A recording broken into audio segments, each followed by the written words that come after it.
Hello, everyone. I'm your host, Adaorah Oduah, and this is the Uncooked Women podcast, where every recipe is a story because food is culture.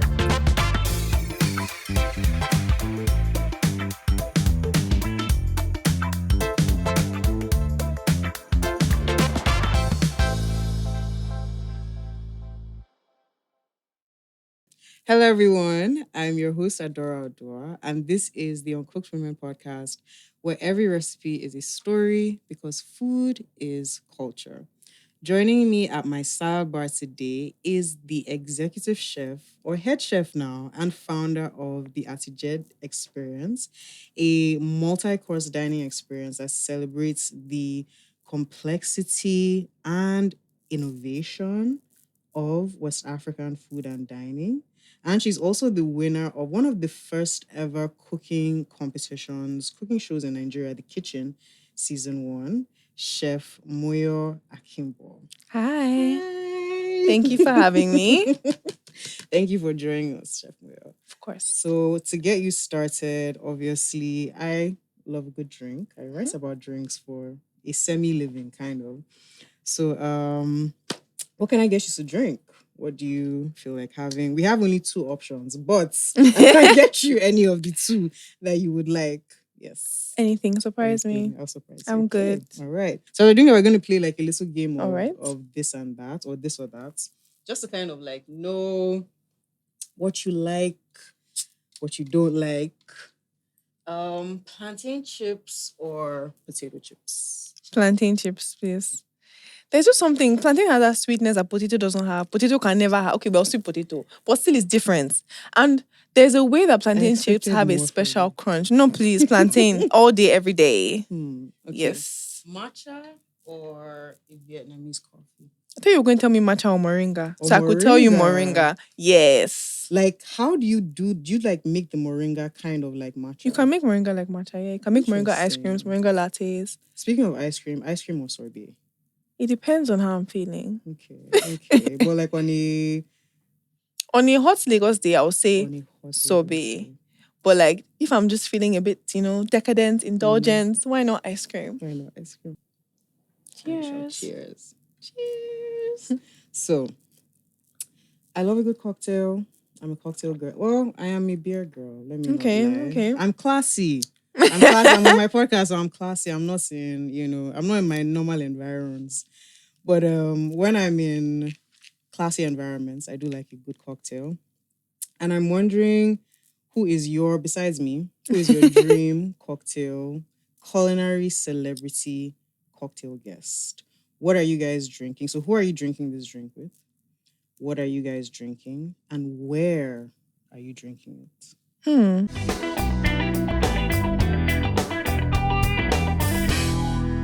Okay. So someone I would love to share a drink with, share an experience with. She's a celebrity in some ways, maybe not in all the ways. Her name is Jessica B. Harris. Okay. Oh She my does, God. yes. She's done a lot of Culinary work and educator. research. Yes. High on the horse. Yes. So I feel like I have so much to pick. Like her mind, the conversation would just be like endless. And when it comes to drinks, I don't know why. My favorite grape variety when it comes to wines is called Grüner Veltliner. It's like a German grape. Okay. And it's so crisp and like nice and light. I didn't even know Germans did wine. But I'm not thinking to myself, why am I mentioning wine when I can talk about a Nigerian drink? Let's drink Burukutum. Yes, please. We can drink palm wine, a lovely chilled glass of palm wine, and have a conversation with her. That would be lovely. Even our drink is a bit, has some baobab inside. Lovely. And why not like baobab? Oh my God, baobab and coconut. That would be so nice. Right. But I love that you picked Jessica B. Harris because it's like we were talking about like before we came on screen, the connections between West African food and the Americans. I encourage everyone, and this is a question we're going to like dive into next, but I encourage everyone to like watch High on the Hog on Netflix. So good. So it connects like everything from the markets of Benin. Oh, you're good. I'm so sorry. You're so good. You're so good. So thank God, like it's clear. So she's connecting things from like the markets of Benin with okra to how they make gumbo in New Orleans, And it's very fantastic with them. Steven Satterfield, I think he's the Yes. main host. Yes. And yeah, I think it was a book. It's her book. It's her Yes, book. Jessica Harris wrote the book High on the It's her Hog. book, And then yeah. he then adapted it into this beautiful documentary that's now in 2 parts. There's a part 2 now as well. And that book saved me when I was in the trenches of my master's. Mm. It rescued me a little bit. Yeah. Going on from what who you're drinking with, what have you been eating? This segment is called Chef's Kiss.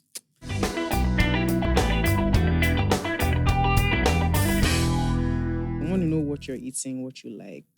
I'll start with Lagos. Let me not lie to you. This is not a very exciting city for me to eat in. If I'm not eating at Atije, or if I'm not eating at Unje, or if I'm not at Adaorah, if I'm not like with the chefs, like my chef friends or chefs I know, actually like giving me an experience, it's not the most exciting place to eat. But you are a person with a palate that is way more advanced than mine. So your opinion, you would know better. What are you eating right now? Where are you eating? What's exciting you in the world of food? I don't know if I'll say it's exciting me, but the place I'm going to mention is kind of just doing me good. Sometimes you just want a homey vibe, but done well. And I feel like I've been enjoying Lokito recently. Okay. Something about just simple, right, but soulful. You can tell that, okay, there's some heart and soul in this thing. The simple pepper soup, you know. There's something that they have that I really like. It is like a local chicken stew. Okay. But you know how local chicken can be hard? That you'll be... I don't know the difference. My bad. That's a good difference. Old I'm layer. not sure My mom is I'm like, more in that old layer direction. Chicken. I don't know. So the hard chicken, the really hard tough one. Yes, that's when you use for stew, so that it doesn't fall apart. You see, I know that one. Yes, I be listening. But they cook it to the point that it is almost falling apart. So it's really juicy. You just feel like, okay, tenderism. Someone took time. Do you understand? Like they cared. Yes. So yeah, Lokita has been nice for me. Not so much their drinks, but their food. The name is interesting. Like it's Lokito Day for you. It's an Lokito Day for you. I don't know. That's what they say. It's off Freedom Way. It's very Yeah, of course it would be. It's not like that makes sense. It's very, what's the word? It's like a low-key spot. Yes, it's very low-key. Lokito is low-key. It is. I like that. But it's nice. The food is good. I had to beg them when I took people there. Please don't disgrace me. So chef's kiss. So Lokito. Yes. Chef's I kiss. tell you. And pepper soup for the soul.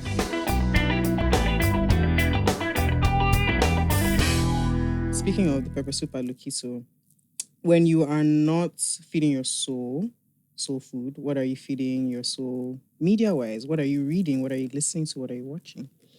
I'll say what I'm listening to right now. I've come across some very interesting podcasts. I've been on some as well, as I'm on this one now. But 2 people's podcasts who I've listened to a lot recently and I really enjoyed. Pierre Thiem, who is a Senegalese chef that's done a lot of work for Fonio. Yes. And then also Paul Newham, who is the CEO of Chef's Manifesto. And the thing about him is that he travels a lot, he meets a lot of people. So that podcast is almost like a diary of the different, so diverse people that he meets. And you hear so many interesting perspectives. Because a lot of times you know how to advocate for yourself, for your people, but you don't realize how much other people are doing.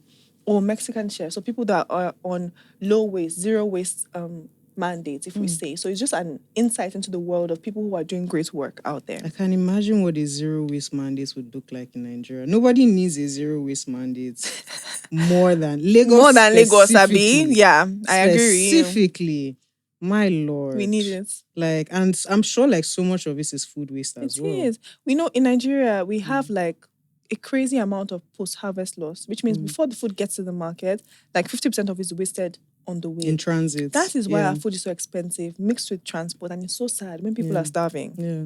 The incurred cost, like, for example, getting things like tomatoes from Jos, by the time they enter the road, especially because tomatoes are so perishable, you've lost half your stock. Yes, and there's no cold. There's no temperature control. There's no temperature control. There's no cold storage. Yeah.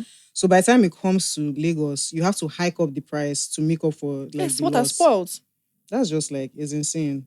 But like eating in Nigeria and like the food inflation and the food security is... being a chef here cannot be easy. It's heartbreaking, honestly. On many levels. There's the financial part. But for me, it really just hurts me that we have such high levels of poverty, of malnutrition, and we have so much food that's going to waste. We have so much food that people cannot harvest because of the insecurity issues. We have people that don't want to be farmers anymore because it doesn't make sense for them anymore. It doesn't make, it doesn't. There's no infrastructure to support going into the industry, and then you're now asking for innovation. Where's innovation going to come from without the funding, without the expertise, without people feeling like they can actually like make a living from this farming? Like if it's not a sustainable career, nobody is entering. Honestly. The president is saying make agriculture sexy, but like how? Though? That's the thing, because just yesterday with my team, we went to watch something called Mothers of Chibok. Yes. That is a story of Kachi the actual Benson's, mothers. yes. And there was a scene where they asked the girls in school, like who, in the classroom, who wants to be a farmer? These are people who have grown up in farming households. They know what farming is. Nobody raised up their hands. We have a problem. There is so much. Farmers are meant to be people of prestige. Absolutely. But right now, they're not. Not at all. They're suffering. Why? It goes back to just the perceptions of everything from the agriculture to the hospitality and culinary industry, which leads me to my aspire to perspire to inspire section.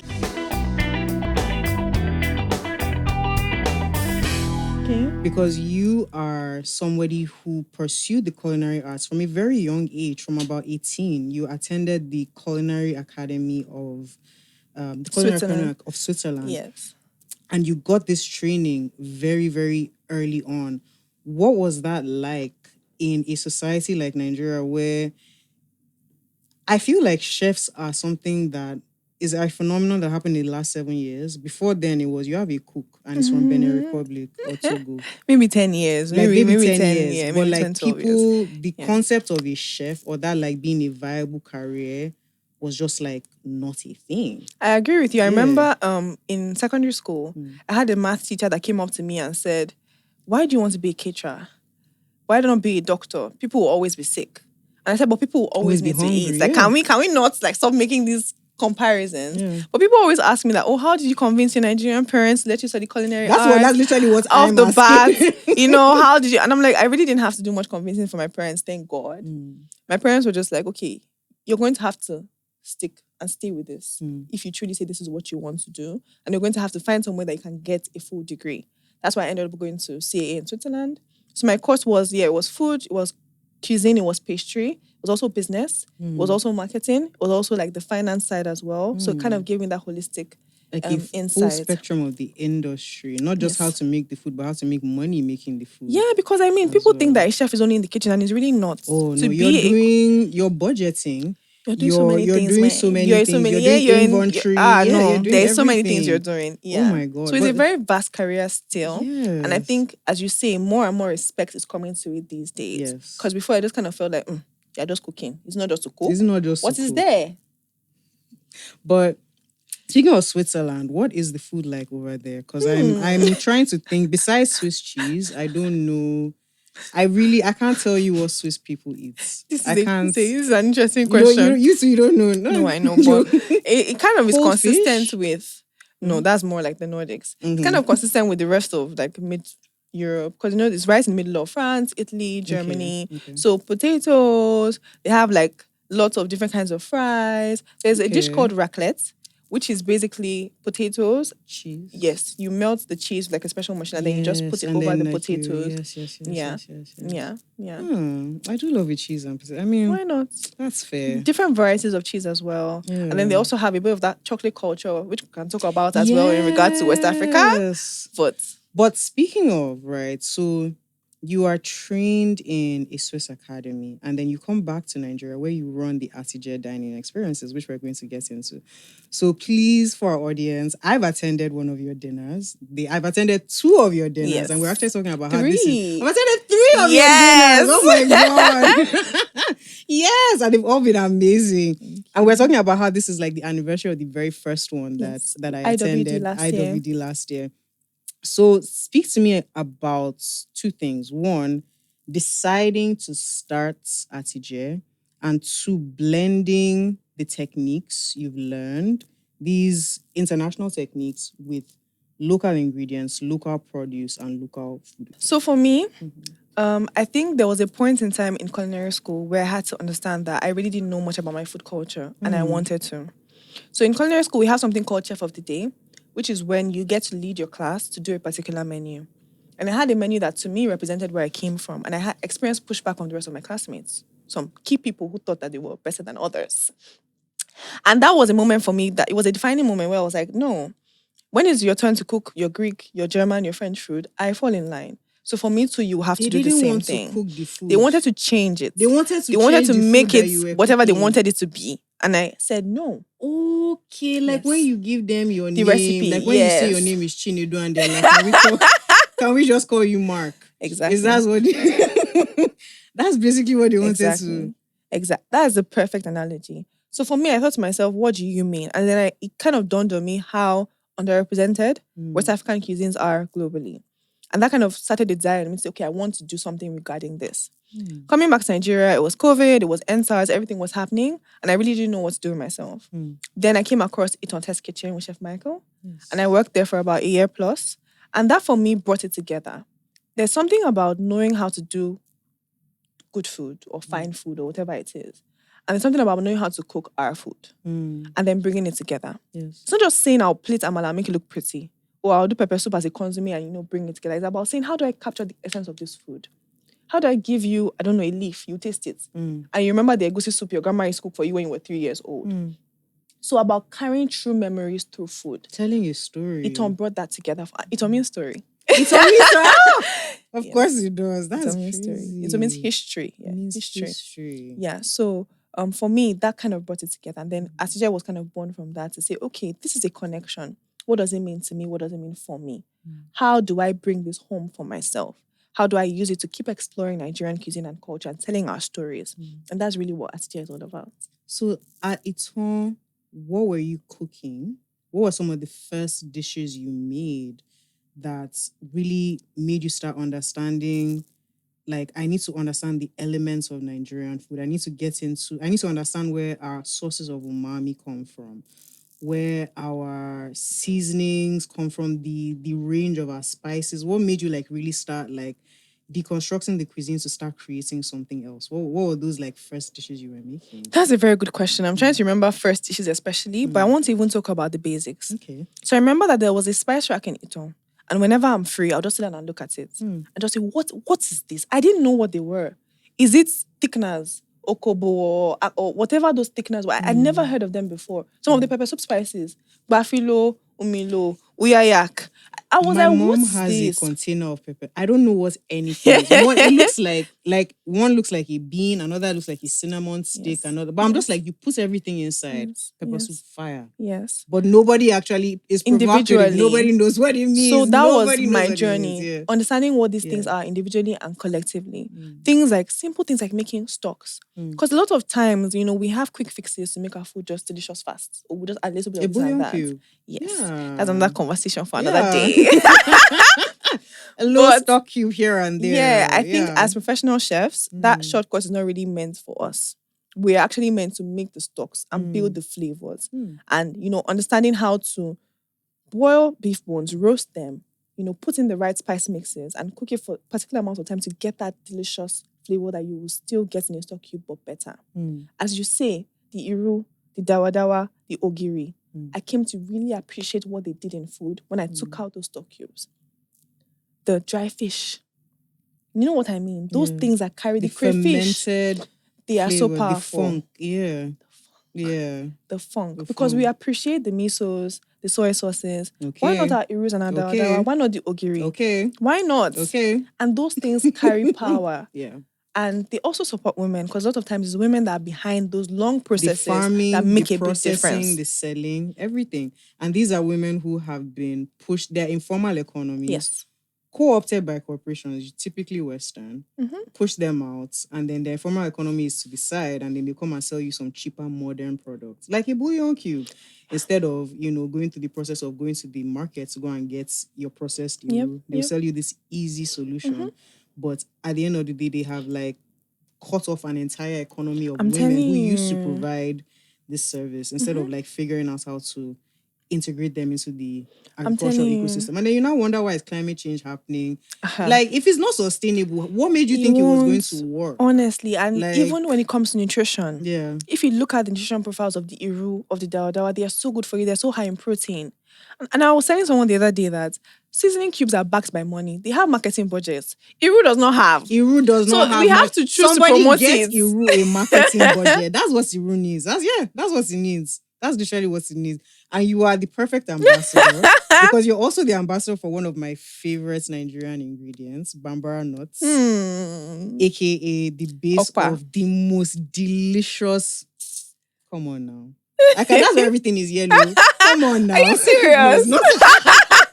That's why I went orange today. But like, okpa is like, if you're not from the East, it might be foreign to you. But it's basically like moi moi, Yeah. but it's firmer, it's orange, it has a more, I don't even know how to describe it. It's not as savory. It just has like a very full-bodied feel because it's made with palm oil as well. It's like, I just call it like, it's an Igbo moi moi, but it's fantastic. And at Atije, you take those beans. I remember when I went for one of the dinners, you made it almost like a hummus. Yeah. And you served it with a plantain chapati and some pickled carrots on the side. And I was just like, chef's kiss. And that leads me to like how anybody who follows your journey with Atije knows that you talk about something called diet diversity a lot. And I feel like that dish was one of the most interesting examples of that. A chapati I think of it as East African because I grew up in Kenya for a bit. Yeah. And, Indians are like lots of Indians in Kenya. But it's like an Indian, it's like a flatbread similar to naan. So to do that with plantain flour, right? You have this fusion. A lot of Nigerians, we forget about the influence of Indian cuisine in our local cuisine. Yep. Samosas that are food in your small shops is because of India. There's so many different ways that they intersect with our cuisine. And then, like you made the hummus with the bambarabis, Middle Eastern and Lebanese food is like everything in Nigeria. And then you're telling this story on the plates. You're literally telling people, look at the possibilities of what we can do with our food. But I want you to talk about when you say diet diversity, what does that mean for our audience, to the layman? Like, what is this thing that seems so mystical that vague. you're doing? But it's like so vague, but it's like, until you see that hummus and chapati. Yeah. Truly, for me, it's about breaking down certain boundaries. Sometimes with food, we say, oh, I have to eat egusi with this. I have to eat this thing with that thing. And I have to eat these things in a particular way. But why? If not, why not? And also, why not try it in a different way? A lot of times we get bored with food because we're bored in eating the same thing, preparing the same thing the same ways. So for me, it's really saying, what do we have accessible to us? We have so many varieties of beans, so many millets. Talk about fonio. We have vegetables. Is endless. So why not keep mixing that up every day? I know it's easy sometimes to fall into our routine, eat the same things all the time, but we're blessed with such a vast variety of produce. So why not enjoy it? Yeah. That's really where I come from. Enjoy it. When you go to the market today, you don't have to buy that same beans. Buy something else. Speak to your market woman. Do you understand? Ask for, how do you cook this? How do you do that? Even if you don't go to the market, your vendor, you should send you fruits in season today. It doesn't have to always be a pineapple and watermelon. Try something else. So that's really my push. Eat seasonally. Eat seasonally. Yeah. There's agbalumo, there's mango. Yeah. Enjoy it. Yeah. I need to stop eating this. Enjoy the fruit and veggies in season. Yes. Enjoy the grains that we grow locally. We have over 150 varieties of cowpeas. How many beans do you eat? How many varieties of beans do you eat? I was thinking, everybody's all about the dense bean salads these days. And I'm like, can I put honey beans in my salad? That's a bit... Please. But like, what other beans? But now that you mentioned there's like so many others. Yes. Large, big, small. Go to the market, just try a new one. I need to. And they have different nutrient profiles. That's the next thing about diet diversity, nutrition. When they say eat the rainbow, it's because different colors of food have different nutrients. So when your diet is you don't have to now be calculating, do I have enough carbs? I have enough. You will have enough because you're eating enough different things as well. There's so much on your plate that there's no way you're not getting... Yeah, you cannot be deficient. Yeah, there's literally no way that you can be deficient. So you serve about 5 courses at a time. Can you give me an example? So I remember that dish because it was amazing. I also remember a beautiful oha soup that you did with a yam puree and this beautiful charred prawn. But can you give us an example of some of the dishes so for people who haven't had this experience, I've had it 3 times, so you should have it as many times as possible. People who haven't had this experience, what can they expect? What is the food? Because you even do I don't want to give too much away, but you even do a baobab popsicle. Yeah, that was Delicious. nice too. Yeah. So I can talk about our IWD menu this year, which we're serving this Sunday. So the amuse, where can I know? Okay, yes. The amuse is based on plantain because plantain is still in season. What's an amuse? For the Oh uncultured yes, amongst us. amuse bouche is literally is a French phrase. It just means to like amuse your palate, like to entice your palate. Like it's a canapé, like nothing too heavy, just let you know that something else is coming. Just flirting. Yeah, kind of. So like for a kiss, yeah, just like a starter. No, not even a starter, just a a canapé. For the amuse, we have a play on plantain. So the base is a plantain fritter crusted in gari. So you have that sweet and tart. We top it with bean puree because beans and plantain. Pepper coulis because it's stew. And then some dambu nama because the crunch of that meat. Why not? Yes. And this menu is all about women actually. So talking about how women contribute to the food system. For our bread course, we have a play on agege bread. You always see women hawking agege bread, don't you? Absolutely. So we have an agege brioche enriched with some butter and topped with some sesame seeds. And then we're serving it with 3 spreads. First is honey butter. Second is a crayfish pepper sauce. And third is donkwa, which is a northern snack. It's normally a round bowl made of peanuts, toasted corn flour, some ginger, and some pepper. So it's like it's kind of reminds of oseoji in a way. Like similar to that. Butter. Yes, a peanut butter kind of thing. Interesting. Yeah. Then we move on to the appetizer. And one of my favorite ingredients is fonio. Okay, of course. Fonio or acha, it's called acha in Hausa. Yes. Is a super grain. Yes. Very tiny, but has been, should I say, castigated, maligned, pushed to the side for many decades because of colonial things at B. But now, people are really rising up to talk about it once again. As I spoke about Chef Pierre earlier on, I've it's also so good for you. Kobe Jane of Ake Collective. She sells when she works with female farmers in Jos to literally put money in their pockets. Like they are the ones farming, processing, and then she's selling and trying to connect them to larger buyers. And they say fonio is like a lazy farmer's crop. It's easy to grow, but it's not easy to process. Oh, not at all. It's so tiny, and it's women that do that job to remove the sand from the grain. Yeah. Right? So we're doing a lovely, vibrant fonio salad. I know you love salads. I love a salad. With some fresh veggies in season. It's a warm salad, stir-fried with some confit guinea fowl, smoked guinea fowl, What's a confit? Confit is... Oh my God. Confit is... Oh my God.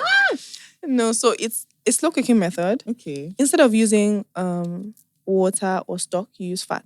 Okay. So it was like a preservation method they used to use in the past that you can cook it in its fat and then you leave it there and it will stay for longer. You leave it inside its fat. Yes. And so you how... You cook it in the fat and you leave it inside the fat. You know how traditionally stew has like a fat layer of fat on top of it, of oil? Yes, of oil, yes. Because of preservation. Okay, that oil preserves it. So the same kind of reasons. It was like to preserve it for a longer period of time. Interesting. So, but that slow cooking in fat develops a lot of lovely flavor. So we smoke first to kind of get that smoky flavor and then we cook it in oil. Then it's just so juicy and succulent. So stir-fried with your fonio and with a bit of a mango dressing because mango is in season. Mango is in season, yes. For our main course, we have a play on ofe nsala.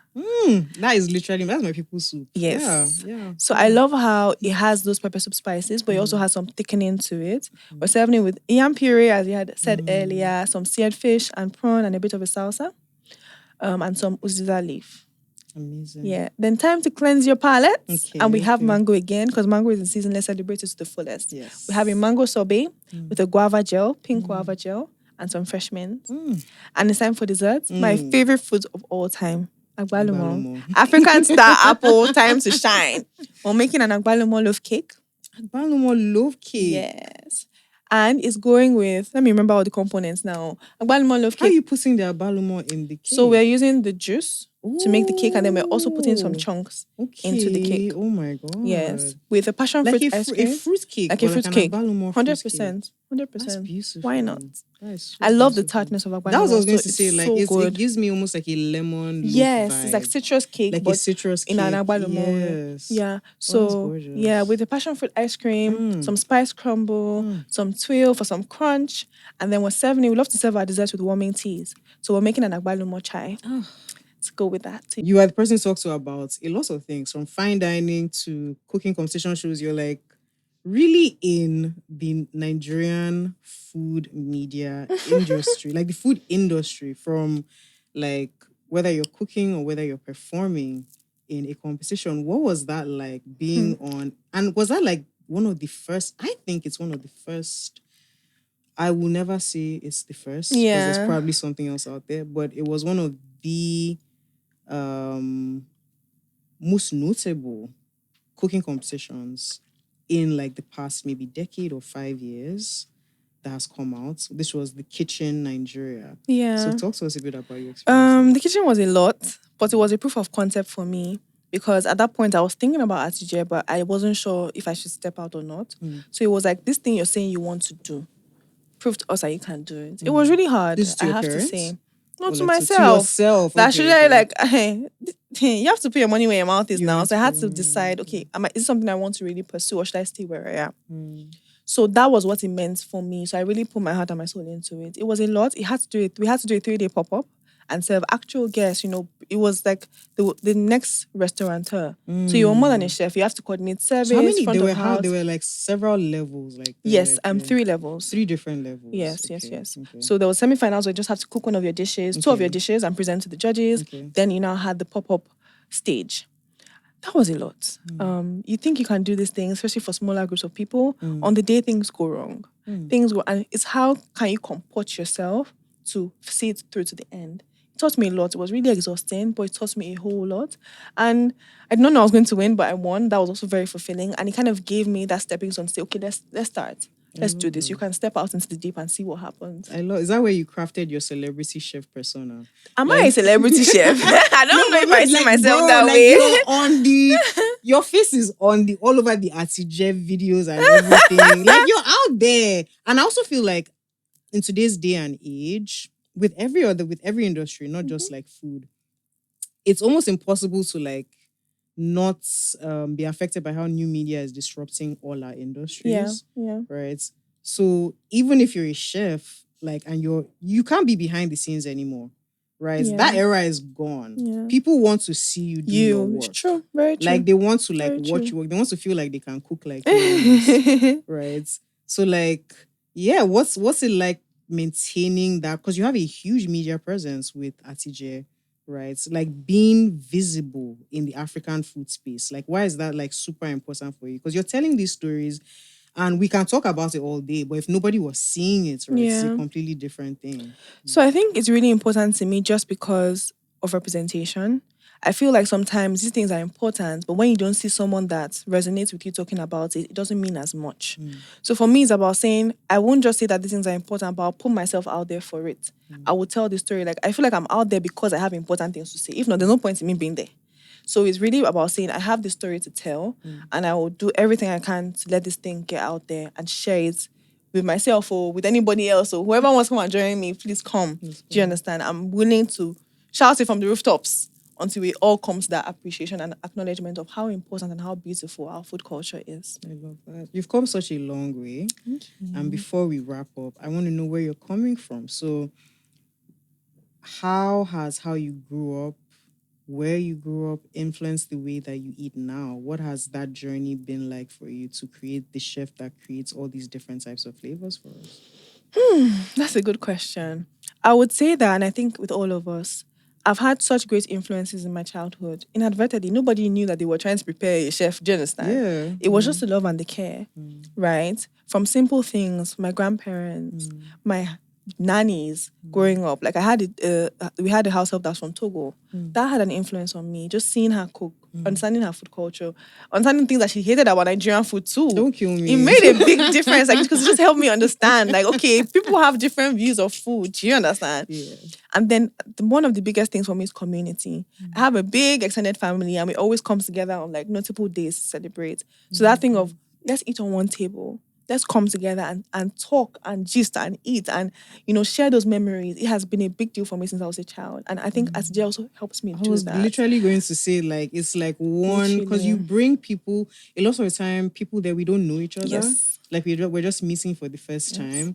But even by the middle, even by like 5 minutes in, you just see so much camaraderie because people are breaking bread together. It's such an intimate experience to like share this vitality and life with people. It's so beautiful. And if you can live, better off in one or two things, if you can learn something too, why not? But, people love to eat. People love to gather around the table. And as you say, that distant cousin has just become your best friend. Yeah. Because you guys were just trying to pick up the same piece of meat, so, you know. So I just really believe in that communal lifestyle. And I think it's something you see throughout African cultures. And it makes us better. It brings us together. It brings us together. What is your favorite thing to eat? Nigerian and then not Nigerian? This changes per time, right? Okay. Today, I think I will say banga. Not today, as in today. as in March 15th. Today, yes, because tomorrow it will change. Tomorrow can change. Yes. But guys, with starch or with pounded yam?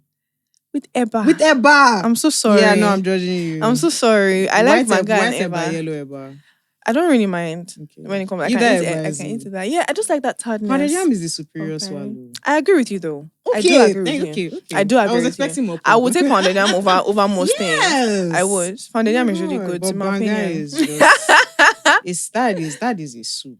Oh my god. Yeah, that's banga is so good. It's so good. And that's for me, it also 5. reiterates the importance of the palm nuts in our diet. The oil palm is not just oil. Yeah. It's the extract as well. That is the base of so many beautiful soups. Yes. Not Nigerian. What would I say? Maybe breads. Like I like a good sourdough or a good like. Oh, I do. We like sweet bread in this country, but I like it. I like a sourdough. Yeah. I do like it tart bread. Yeah. It can be really nice and simple, you know, but just bring it together. Yeah. We were talking off camera, but which we shall continue on camera now, about ogogoro and its history and how it was banned by the British for sale and production. It was prohibited for sale, production, everything, promotion in Nigeria. In the 1910s and 1912, there were 2 ordinances passed. And the reason why they did that was because the import taxes and duties that they were getting from London dry gin in their empire, importing it into colonies like Nigeria, like Ghana, like Sierra Leone. Yes, everywhere that the British were, that they were importing this gin. India, Sri Lanka. They were making so much money from importing these things. They didn't want the imports to stop. But there were 2 different sets of colonists, right? Because colonization was a joint enterprise. Lots of people had to enable and acquiesce to let it happen. So there were the Christian missionary side and there were the more commercial side. The Christian missionaries were more teetotalers. They didn't want the African natives getting corrupted on the spirits, right? So they wanted us to drink less. But the commercial guys are like, we like the money that we make from getting these natives drunk. So we don't want that to stop. But they increased the duties. And of course, people started buying less and less imported gin. But that led to the distillation of our own indigenous alcohol, palm wine, which we now call ogogoro. And soon enough, this started outpacing the sale of British gin. And the British did not like that. So they passed these ordinances outlawing its production, its sale, its promotion. And they created a smear campaign, called it local gin, called it illicit, called it moonshine, pushed it underground, just to be able to essentially make money off us. And that history, it continues. The legacy of it, when it comes to African spirits, we are practically absent from the conversation. Yeah. And it's because it's hard to shake off. Till today, you still see people calling ogogoro local gin. Like, it doesn't even have its own name. It doesn't have an identity. Yeah. It's always going to be this. An impersonator. So crazy. And then it reminds me of you talking about being in that kitchen in Switzerland and them literally wanted to colonize your menu. That's an interesting way to put it. It's true. They wanted to colonize the menu. It's true. They said, no, it can't. Do you get what I mean? But what has been... So this is just one story of many.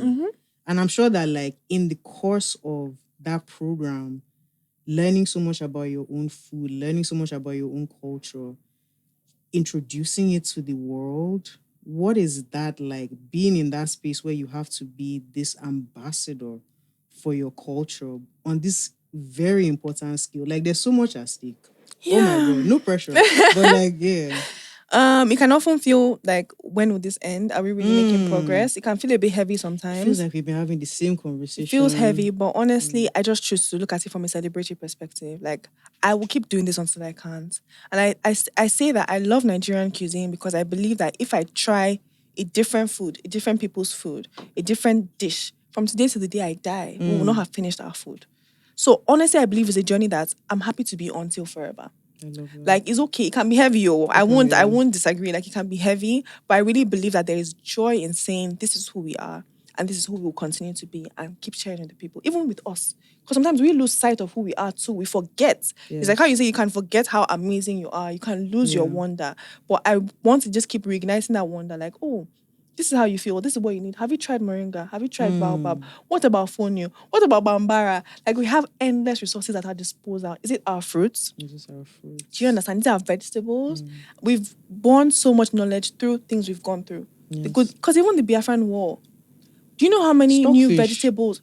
Stockfish, another conversation. That we literally people do Yeah. not know that the history of that fish coming from Norway. Yes. That's a That Norwegian was how it fish. came in. It was the It war. came in because food supplies were not coming into Yes. Biafra from Nigeria, Yes. and this fish was being imported by, I guess supporters. Yeah, it was of- like being donated. it was being donated, And then it became such a part and parcel of our cuisine. because it's such it travels so well Yes, because it it's really been does. dried in in this the cold freaking air. cold Yes. air. But that's how it Yes. became part and parcel of our cuisine. But people don't even know this story, Honestly. right? So we have such we have so wealth many, yeah. that I'm like, don't worry, we'll keep talking, we'll keep We'll sharing, keep we'll keep talking. singing. Don't worry. No, we'll keep Everywhere I singing. go, I'll keep celebrating. we'll be Is the it sorghum? Is it Funke Akindeles of millet? food.